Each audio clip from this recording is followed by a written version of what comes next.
is such a great day here in the entertainment capital of the world, Hollywood, California. You know, there are some things that are so unique they could only exist right here in Tinseltown. One such place is the Hollywood Forever Cemetery.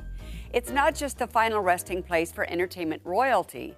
It's a one-of-the-kind Hollywood experience, complete with elaborate tombstones and all the glitz and glam of a red carpet premiere. Take a look.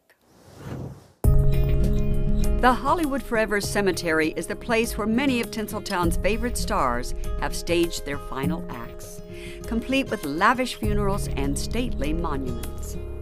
My name is Carrie Bible, and I'm the historic tour guide at the Hollywood Forever Cemetery. In the early years, it was very vogue, and it was very much the place where if you were a prominent Angelino, a wealthy Angelino, a movie star, this is where you wanted to be buried. We have everybody from Confederate soldiers to gangsters to movie stars to city founders to a guy who died on the Titanic. Douglas Fairbanks was the first real king of Hollywood, and with his wife Mary Pickford, they were Hollywood's first A-list power couple. And when he died, it was obvious that a funeral and a burial for a king would only do. So it's very lavish, it's very, very elaborate and ornate because he was the first king of Hollywood. Johnny Ramone, of course, was rocker in the band Ramones, and I'm told that he wanted a monument for his grave that would rival Jim Morrison's in Père Lachaise in France in terms of popularity. So he had, of course, a big black marble statue built of him playing the guitar, which, let's face it, that's going to get a lot of attention. Many times when I do my tour here, there's a lot of teenagers sitting and hanging out on that thing or leaving beer cans or guitar picks or roses. Hattie Mcdaniel, of course, was the first African-American actress to win an Academy Award for Best Supporting Actress for Gone with the Wind in 1939. Well, when she died of cancer in 1952, her final wish was to be here. Jules Roth was a racist and told her family no, so she was instead buried at LA's Rosedale Cemetery. Well, when Tyler Cassidy took over the cemetery, he wanted to correct a lot of wrongs of the past, and Tyler said, well, you know what, we have to pay tribute to her because she earned this and she deserves it. So that monument was actually put over there to honor her, and on it, it is inscribed to Aunt Hattie, you're a credit to your craft, your race, and to your family.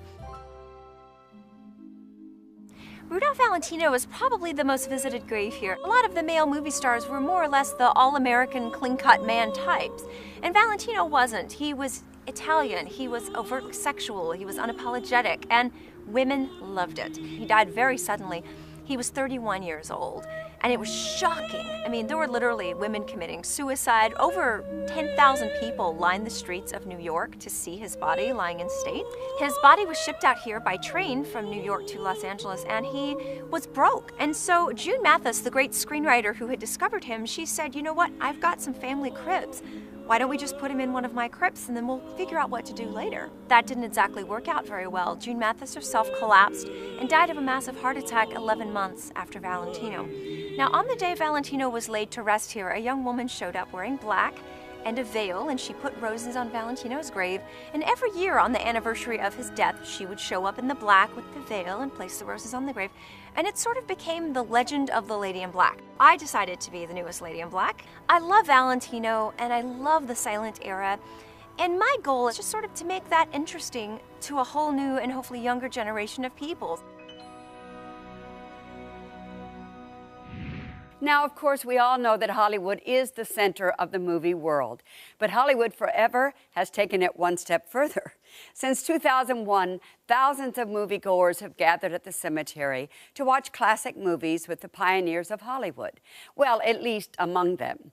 Film fans bring snacks, picnic blankets, and loads of curiosity as movies like Hitchcock's Vertigo are projected onto the mausoleum of Rudolph Valentino. Talk about your diehard fans. Well, Hollywood Forever is also the place for some very clever last words. The tombstone of Dee Dee Ramone from the rock group The Ramones says simply, okay, I gotta go now. Actress Joan Hackett's reads, go away, I'm asleep.